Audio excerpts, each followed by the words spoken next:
नमस्कार बच्चों। आज जो है यहाँ पर बेटा, यहाँ पर क्लास बनाने का मकसद ये है कि रीजनिंग का बेटे जो है नया पैटर्न जो आया है, नया पैटर्न इसलिए कहूँगा बेटा मैं, आज पढ़ाते तो हम पहले भी थे। अगर हम इस चैप्टर को देखो जो मैं आज आपको पढ़ाने वाला हूँ, जिसका नाम है सिचुएशन रिएक्शन टेस्ट, ये हम पहले भी पढ़ाते थे, पर पहले क्या बच्चे ध्यान नहीं देते थे। उसका सबसे बड़ा कारण था कि वो आता नहीं था, इतना नहीं आता था। आप देखोगे, आप रेलवे एनटीपीसी के मेंस में ये स्टेटमेंट्स वाले सवाल आते थे।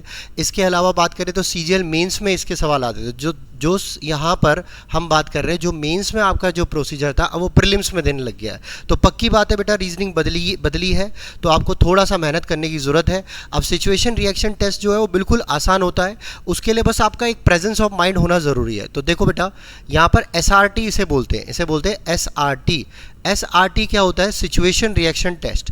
मतलब आपको एक ऐसी सिचुएशन में फंसाएगा, जैसे आपने सुना भी होगा बेटा, इंटरव्यूज़ में बहुत अच्छे से पूछा जाता है। एक एसडीएम का जब इंटरव्यू होगा या एडीएम का इंटरव्यू होगा, तो वहाँ बहुत अच्छे से पूछा जाता है कि अगर आपके साथ यहाँ पर शहर में कोई दुविधा हो गई तो आप कैसा रिएक्शन दोगे।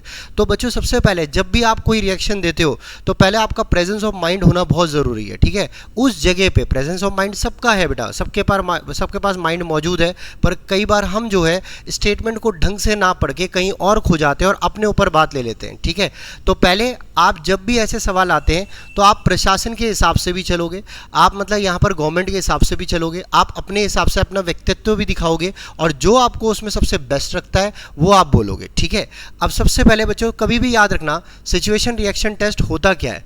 अगर आपको सिचुएशन रिएक्शन टेस्ट की अगर मैं बात करूं तो इसमें सबसे मेन चीज़ जो है, देखो, सिचुएशन रिएक्शन टेस्ट में सबसे मेन चीज़ आपकी होती है प्रेजेंस ऑफ माइंड, कि प्रेजेंस ऑफ माइंड आपकी मौजूद है कि नहीं। यही इंग्लिश में और हिंदी में दोनों में लिखा हुआ है, अभी बता दूंगा हिंदी में क्या है, ठीक है। और बच्चों, ये रीजनिंग को, आपकी रीजनिंग एबिलिटी की पावर को चेक करता है कि आपकी रीजनिंग एबिलिटी पावर कितनी है, ठीक है। इसके अलावा बेटा, आप सबसे पहले याद रखना, कोई गिवन सिचुएशन होगी तो उसमें मोस्ट सूटेबल रिएक्शन होगा, वो सबसे मेन चीज़ है। तो याद रखना, सिचुएशन रिएक्शन टेस्ट अगर हम देखें तो बेटा क्वेश्चन से आपको ज़्यादा अच्छे से क्लियर होगा। तो यहाँ पर मैं सीधा क्वेश्चंस में ही आ रहा हूँ, जिससे आपको यहाँ पर चीज़ें क्लियर हो, ठीक है। तो पहला ही सवाल आप देखो बेटा, यहाँ पर मैं दोनों तरह के सवाल लेके आऊँगा, जैसा कि पेपर में आ रहे हैं। अभी पेपर में बहुत आसान लेवल के सवाल आ रहे हैं, आगे जाके इसके सवालों का लेवल बढ़ा सकता है और अच्छे लेवल के सवाल दे सकता है, ठीक है। तो आप सबसे पहले देखो, वाइल प्लेइंग ए फुटबॉल, जैसे पहला सवाल है बेटा, है ना। While playing a football, suddenly when you kick the ball football, it strikes to your friends nose resulting bleeding, ठीक है। तो बच्चों, अगर आप फुटबॉल खेलते वक्त अगर आपके दोस्त का यहाँ पर बच्चों, आप जो है अपने दोस्त के नाक में पैर मार दो और उसकी वजह से उसकी ब्लीडिंग हो जाए, तो आप कैसे रिएक्ट करोगे। तो ऑप्शन आपको दिए हुए, run away from the field, क्या आप भाग जाओगे, फील्ड को छोड़ के भाग जाओगे? नहीं भाई, ठीक है। तो इसका मतलब ये कन्फर्म है कि इसका आंसर जो है ये नहीं होगा, ठीक है।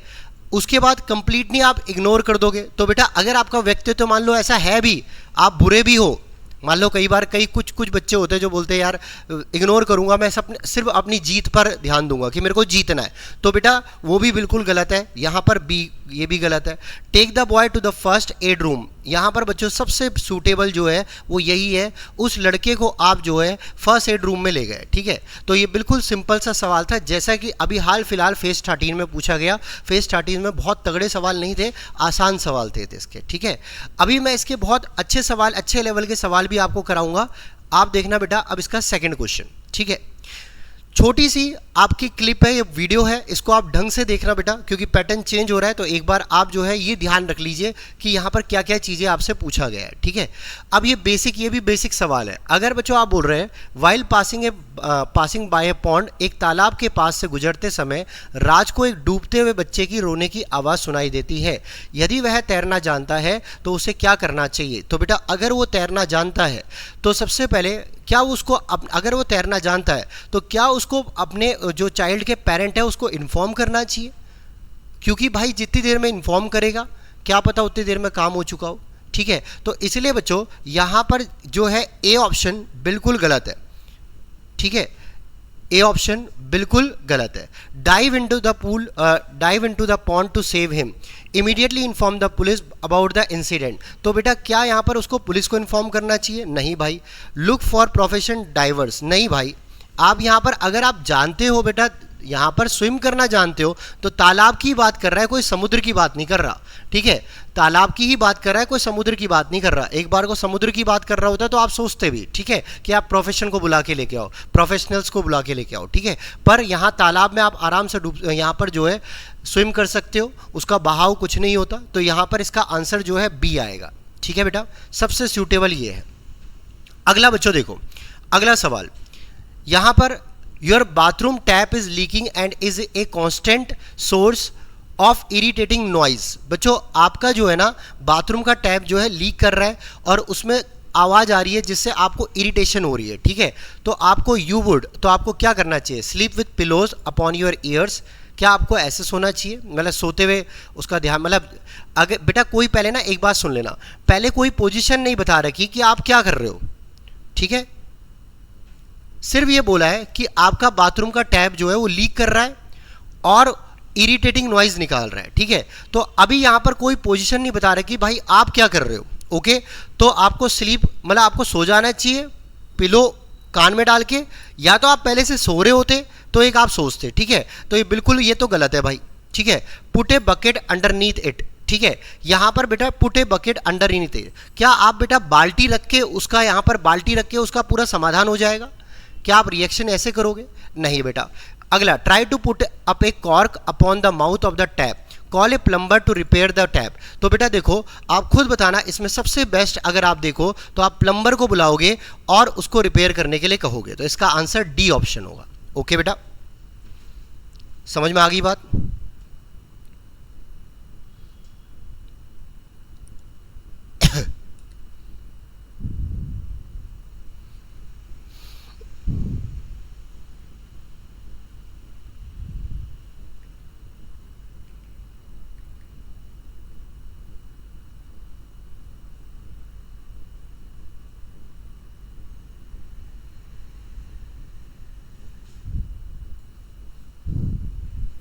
इसके बाद बच्चों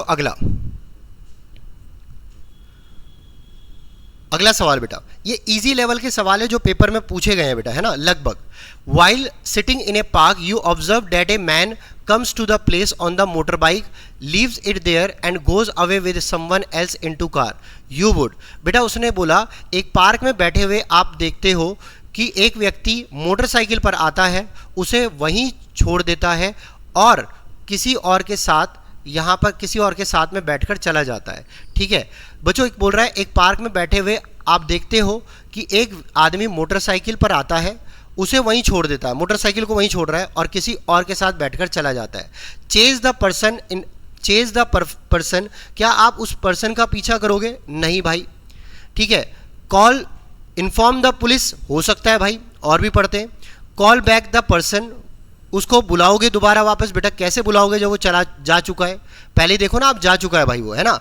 remain engage in your enjoyment, enjoyment में इंगेज रहोगे, ये तो बिल्कुल गलत हो गया। तो इसका सबसे सूटेबल आंसर क्या है? इन्फॉर्म द पुलिस, क्योंकि बेटा देखो उसके पीछा आप नहीं कर सकते, आप बैठे हो पार्क में, तो एकदम से मान लो कोई कार में जा रहा है तो कार की स्पीड क्या होगी और आपकी स्पीड क्या होगी, इतनी देर में आप उसे चेज नहीं कर सकते। और अभी हमें क्या पता कि वो चोर है कि नहीं है, ठीक है। ये सिचुएशन सिर्फ ये दिखा रही है बच्चों कि उसने बाइक छोड़ के वो कार में गया, कहीं ये नहीं बोला कि वो थीव है। अगर वो थीव होता तो आप चेस करने की कोशिश करते, ठीक है। और चेस करने की तब कोशिश करते जब आपके पास कोई साधन होता, ठीक है। अब आगे बढ़ते हैं। अगला यहां पर बच्चों अगला सवाल देखो बेटा, अब थोड़ा सा अलग है।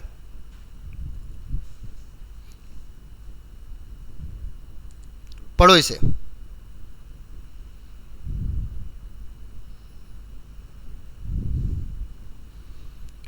बच्चों क्या रहा है, रमन एक पार्क में फुटबॉल खेल रहा है, जब वह गेंद को किक मारता है तो वह पास के घर की खिड़की के शीशे से टकराती है और उसे तोड़ देती है। उसे करना चाहिए, उसे क्या करना चाहिए? भाई वो फुटबॉल खेल रहा है और जब वह गेंद को किक मारता है, वो उसने किक मारी और सामने जो है एक शीशा टूट गया, ठीक है। अब इसके बाद उसने बोला तो वह पास के घर की खिड़की के शीशे को टकराती है और उसे तोड़ देती है। उसे क्या करना चाहिए? Demand his ball. क्या बच्चों आपने अगर किसी के घर की खिड़की तोड़ दी तो क्या आप उसको बोलोगे चुपचाप पार्क में भाग जाओ? मतलब आप जो है यहाँ पर बेटा demand his ball back from the house owner, तो बेटा ये ना गलत लिखा हुआ है। यहाँ पर ये जो है उससे बॉल मांगेगा वो, क्या सिर्फ बॉल मांगेगा उससे? हिंदी में बेटा ये है कि भाई ओनर से ना वो बॉल मांगेगा, नहीं भाई ये तो बिल्कुल गलत है। Demand is ball back from the house owner, ये तो दोबारा रिपीट हो गया। यहां पर बच्चों देखो पहले ना इसमें करेक्शन है कि चुपचाप वह पार्क से भाग जाता है, हिंदी वाला सही है, ठीक है। तो चुपचाप पार्क से भाग जाओ, ये बिल्कुल गलत है भाई, ठीक है। अगला, घर के मालिक से उसकी गेंद वापस मांगो। बेटा क्या ये आप डिमांड कर सकते हो उस टाइम पे जब आपने कोई गलती कर रखी है? नहीं भाई। एक तो मतलब आपने उसकी खिड़की फोड़ी और उसके बाद आप उससे मांग रहे हो, मतलब एक तो चोरी और ऊपर से सीना चोरी, ये तो बिल्कुल गलत हो गया। अगला बेटा उसने बोला स्टेथली गेट बैक हिज बॉल, चुपचाप उसकी गेंद वापस ले आओ, उसकी गेंद जो है वापस ले आओ। अब देखो उसकी गेंद अगर वापस ले आओगे तो ये भी आपका बिल्कुल गलत है बेटा, ठीक है। चुपचाप गेंद लाओगे तो भाई उसको कुछ तो बोलना पड़ेगा, कुछ तो मतलब आपने उसका नुकसान किया है भाई। तो आगे देखो एपोलोजाइज मतलब आपने घर के मालिक से माफी मांगी और शीशे बदलने में योगदान दिया, तो बेटा ये बिल्कुल सही है। मेन वहां पर शीशा है ना कि आपकी बॉल है, ठीक है, और ना ही आपका खेल है, क्योंकि आपने किसी चीज का नुकसान किया है, ठीक है। तो बेटा ये आपका ये वाला सवाल हो गया। अब बच्चों देखो ये तो इजी लेवल के सवाल है, अब मैं थोड़ा सा आपको हार्ड लेवल के सवालों में ले चलता हूं, है ना। चलो आ जाओ, ये वाला सवाल देखो।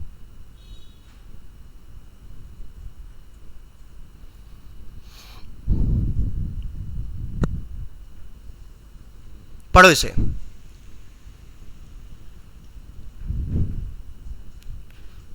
पढ़ो इसे सभी के सभी। भाई ये सवाल क्या है, देखो ढंग से सवाल ये बोला गया है मेरे भाई, ये बोला गया है आपसे सवाल कि यहां पर आपको अपने कॉलेज में एक समारोह आयोजित करने का प्रभार दिया गया है, लेकिन अचानक आपसे यह प्रभार ले लिया जाता है। अब सुनना, अब अच्छे सवाल है बेटा सारे के सारे। आपको ना बेटा एक कॉलेज में जो है यहाँ पर समारोह आयोजित करने का प्रभार दिया गया है, लेकिन अचानक आपसे यह प्रभार ले लिया जाता है, आपसे वो छीन लिया जाता है कि अब आप ये काम नहीं करोगे, ठीक है। उसके बाद जो है मतलब और किसी अन्य छात्र को ही दे दिया जाता है। तो बेटा इसीलिए दिया होगा कि भाई उसको इसलिए दिया होगा क्योंकि उसको ज़्यादा जिम्मेदार समझा होगा, या फिर कह लो उसको इसलिए दिया होगा कि उसका एक्सपीरियंस रहा होगा, पास्ट एक्सपीरियंस रहा होगा, ठीक है। या फिर ऐसा हो सकता है कि कोई यूथ होगा, कोई नया जना होगा, उसको आगे की गद्दी संभालने के लिए दी जा रही होगी कि आगे से तू संभालेगा, ठीक है। ऐसा भी होता है कई बार, कई टीचर्स क्या करते हैं जब हम बात करें तो यहाँ पर ऐसे करते हैं कि उसको देते हैं काम करने के लिए सबसे ज़्यादा, जो सबसे ज़्यादा शैतान होता है, ताकि वो जो है सिंसियरिटी के रूप में आ जाए, ठीक है। तो आप क्या पता अच्छे हो, ऐसा भी हो सकता है, ठीक है। और आप अपने को हमेशा सही पॉजिटिव वे में कैरेक्टर, आप अपना जो कैरेक्टर होना चाहिए बेटा आपका वो पॉजिटिव वे होना चाहिए, तभी आप एसआरटी अच्छी करोगे, तभी आप उसका बिल्कुल सही करके आओगे आंसर। अब देखो बेटा उसने बोला और किसी अन्य छात्र को दे दिया गया, आप क्या करेंगे? अब आप क्या करेंगे सुनो। Ask your friend to help him in organization, अपने दोस्तों से आयोजन में उसकी मदद करने के लिए कहेंगे। आप यहाँ पर जो है अपने दोस्तों के आयोजन में उसकी मदद करने के लिए कहेंगे।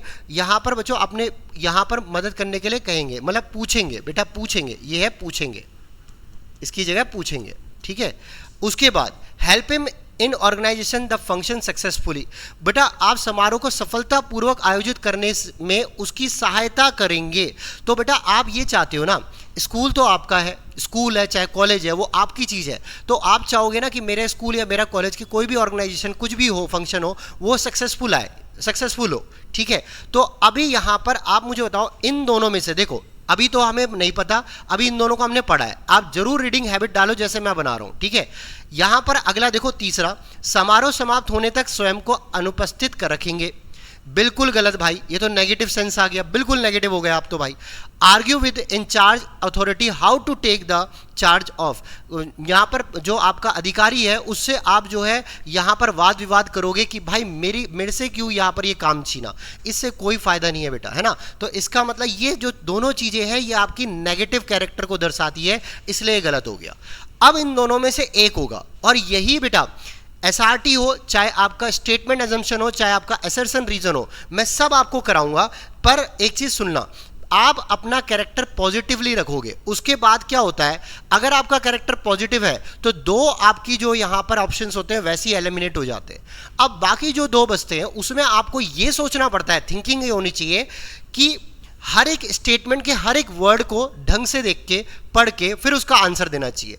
अब इस जगह पे ये भी सही है, ये भी सही है, पर दोनों में से सूटेबल सबसे बेस्ट कौन सा है, जिसमें आपका लिखा हुआ है फंक्शन सक्सेसफुली यहां पर हमें खत्म करना है, यहां पर फंक्शन को ढंग से सक्सेसफुली रन करना है बेटा, ये मेन चीज है। तो इसका आंसर बी ऑप्शन होगा। हेल्प करोगे और हेल्प ऐसे करोगे कि सक्सेसफुली रन हो जाए वो, ठीक है। ये नहीं कि आप उससे पूछ रहे हो कि क्या भाई मैं तेरी मदद करूं। अगर आप पूछ रहे हो कि मैं आपकी मदद करूं तो ये आपकी जलनखोर जिंदगी को दिखाता है, ये व्यवहार को दिखाता है कि आपका नेचर जो है वो ना कहीं कहीं जलन वाला भी है कि आप उससे पूछ रहे हो। नहीं भाई, पूछना नहीं है, उसको सीधा सीधा यहाँ पर उसकी हेल्प करनी है। जहाँ उसकी जो अब वो मना करे आगे से कि मेरे को हेल्प की जरूरत नहीं है, फिर आपकी बात अलग है, पर अभी आपकी राय देने की बात है कि आप क्या करना चाहोगे, ठीक है। इसको क्या करना चाहिए, इस व्यक्ति को क्या करना चाहिए। ओके, समझ में आ गया बेटा। चलो आगे बढ़ते हैं। थोड़ा सा दिमाग तो लगाना पड़ेगा, रीडिंग तो करनी पड़ेगी, तभी आएगा बेटा ये। चलो अब पढ़ो इस सवाल को फटाफट से।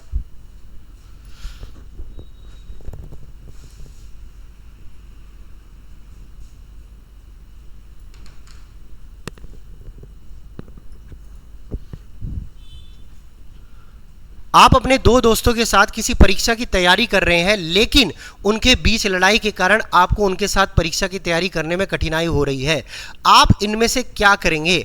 आप एक बात बताओ, अगर कई बार ऐसा फ्रेंड सर्कल होता है ना कि बोलते हैं कि ग्रुप स्टडी करते हैं, तो एक बात आप बताओ, ग्रुप स्टडी करने में आपको फायदा होता है या नुकसान होता है। फायदे भी और नुकसान भी है।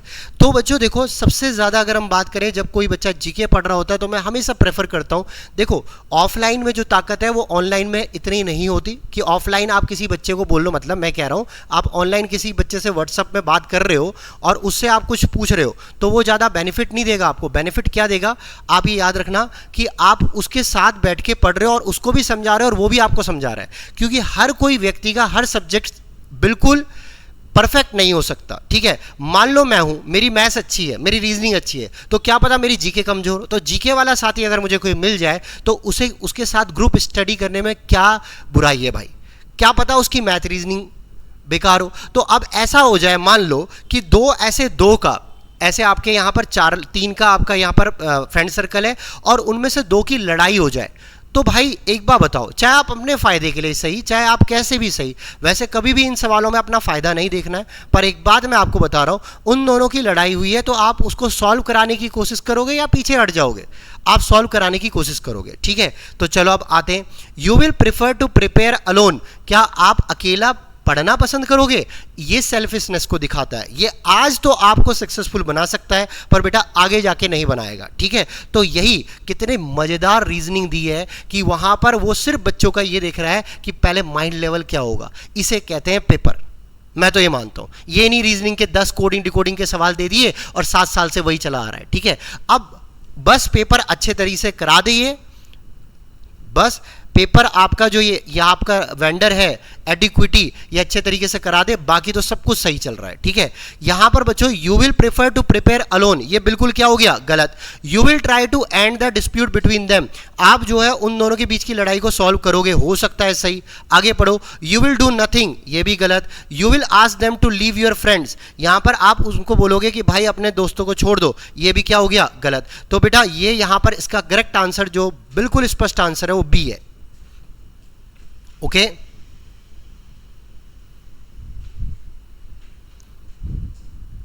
ठीक है ना। अब बच्चों देखो, अभी ना मैं आपको क्वेश्चन कराता जा रहा हूं, आप लोग भी ना क्या करें, सबसे पहले इन सवालों को आप पॉज करके पढ़ें, पहले ढंग से पढ़ना और उसके बाद फिर यहां पर फिर देखना मेरा आंसर क्या आ रहा है, ठीक है। पॉज करके जरूर क्वेश्चन को देखना। इस क्वेश्चन को देखिए बेटा, बच्चों ये बोला है you have made dinner reservations with your family for 8 PM। आपने अपने यहां पर बच्चों made dinner reservation with your family for 8 PM। Your mother is always late in getting ready and is never on time. बेटा वो कह रहा है कि आप ना यहां पर डिनर के लिए हमेशा जब भी आप अपनी मां से बोलते हो कि भाई मुझे इस टाइम पे खाना चाहिए या कुछ भी चीज हो, तो कभी भी टाइम पे काम नहीं करती। होता है बेटा, एक बार कई बार कई लोगों की आदत होती है आराम से काम करते हैं, ठीक है। तो आपने मान लो बोला कि 8 बजे आना है, आपने दोस्तों को देखा होगा कि भाई 8 बजे पहुंचना है, आप तो 8 बजे पहुंच गए पर वो 8:30 बजे आ रहे हो, आधा घंटे आपको इंतजार करा रहा है, ठीक है। तो अब यहाँ पर ऐसे ही आपने अपने आप मदर को बोल रहे हो भाई कि अपनी मदर जो है आपकी हमेशा खाना लेट बनाती है, और उसने बोला you have made dinner reservation with your family for 8 PM। बेटा मैं हिंदी में बोलता जा रहा हूँ, ठीक है। तो तुमने अपने दोस्तों को बोला भाई हम तो 8 बजे खाना खाएंगे। सबसे बेस्ट सवाल है बच्चों ये वाला, बहुत बढ़िया। हम तो 8 बजे खाना खाएंगे। तुमने अपने दोस्तों को बोला हम 8 बजे खाना खाएंगे, मेरे 8 बजे घर पे आ जाना, खाना तैयार मिलेगा, ठीक है। अब 8 बजे डिनर के लिए बोला है, किसके लिए बोला है? डिनर के लिए। तो 8 बजे खाना तैयार होना चाहिए, ठीक है। तो अब सबसे पहली बात यहां पर अपनी सामान्य जिंदगी मत लाना कि सर 8 बजे बोला है तो हम खुद ही यहां पर 8:30 बजे तक आएंगे, या फिर 8 बजे घर आके हम बातें गप्पे शप्पे मारेंगे। यहां जो स्टेटमेंट बोला है उस हिसाब से देखो, you have made dinner reservation with your family for 8 PM, या दोस्तों को मतलब या फिर फैमिली को आपने बोला है कि हम 8 बजे आज खाना खाएंगे, तो फैमिली को, पूरी फैमिली को बोला 8 बजे खाना खाएंगे। तो अब क्या होगा सुनो, अब आप अपनी मां को क्या बोलोगे कि tell her that the dinner should be, बेटा ये हिंदी में बोल देता हूं, serve should be at 8 PM, should be prepared up to 8 PM। ये लिखना बच्चों से। आप अपनी मां को क्या ये बोलोगे कि मां खाना 8 बजे तक तैयार हो जाना चाहिए? बताओ।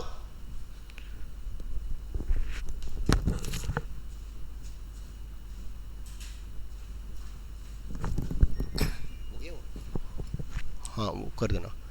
अब सुनो, खाना 8 बजे तक तैयार हो जाना चाहिए, क्या आप अपनी मां को ऐसे बोलोगे? भाई नहीं, 8 बजे बोला तो 8 बजे तो मिलेगा ही नहीं भाई खाना, फिर तो 8:30 ही मिलेगा क्योंकि वो वैसे ही लेट है, ठीक है। अगला, tell her that dinner reservation is for 7 PM। क्या बच्चों आप अपनी मां को ऐसे बोलोगे कि डिनर रिजर्वेशन यहां पर 7 PM का है? अभी हम इसे देखेंगे। अब देखो आगे, tell her to be ready before 8 PM। क्या बच्चों आप अपनी मां को 8 बजे से पहले तक का बोलोगे कि 8 बजे से पहले खाना बना मिलना चाहिए? 8 बजे से पहले, ये स्टेटमेंट ये कह रहा है भाई, मां को बोलोगे 8 बजे से पहले खाना मिला होना चाहिए भाई, बना होना चाहिए 8 बजे से पहले, ठीक है। Tell her to be ready at 8 PM, तो ये तो बिल्कुल गलत हो गया बेटा। तो यहां पर आपके ये ऑप्शन 2 तो गलत हो गए, एलिमिनेट हो चुके हैं, ठीक है। अब आ जाओ इन दो में से किसी एक का आंसर, इन दो में से कोई एक आंसर होगा। अब एक बात बताओ, अगर आपने अपनी मां को बोला डिनर मां 8 बजे से पहले बना होना चाहिए, तो उसका मतलब ये होता है 8 बजने से 5 मिनट पहले भी हो सकता है, 6 बजे भी हो सकता है, 5 बजे भी हो सकता है, 4 बजे भी हो सकता है, ठीक है।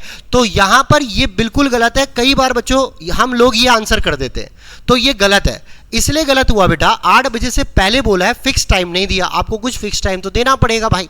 8 बजे का टाइम है तो आप अपने दिमाग में पहले से ही रखोगे, या तो मैं 7 बजे दूं, या 7:30 बजे दूं, या 7:45 पे दूं, कुछ ऐसा दूं जिससे यहां पर वो मम्मी खाना जल्दी बना जाए। अगर 7 बजे डिनर मम्मी को बोल भी दिया प्रिपेयर करने के लिए, तो पक्की बात है मम्मी तो लेट होगी। तो 15 से 20 मिनट, आधा घंटा, 1 घंटा अगर लेट भी होती है, आधा घंटा भी लेट होती है, तो इसका मतलब हमारे 8 बजे तक हमें डिनर मिल जाएगा। जो रिजर्वेशन हमने बोल रखा था कि 8 बजे हमें खाना चाहिए, तो 8 बजे ही मिलेगा। तो इसका मतलब इसका आंसर बी ऑप्शन है। अरे ओके बेटा, क्लियर? कभी भी याद रखना बेटा, सिचुएशन रिएक्शन टेस्ट में आपको थोड़ा सा यहां पर अपनी मानसिक बुद्धि को और थोड़ा सा लगाना पड़ेगा, और एक पॉजिटिव कैरेक्टर के हिसाब से, कभी भी नेगेटिव कैरेक्टर के हिसाब से मत सोचना। अगला सवाल देखो, और आखिरी सवाल आज का।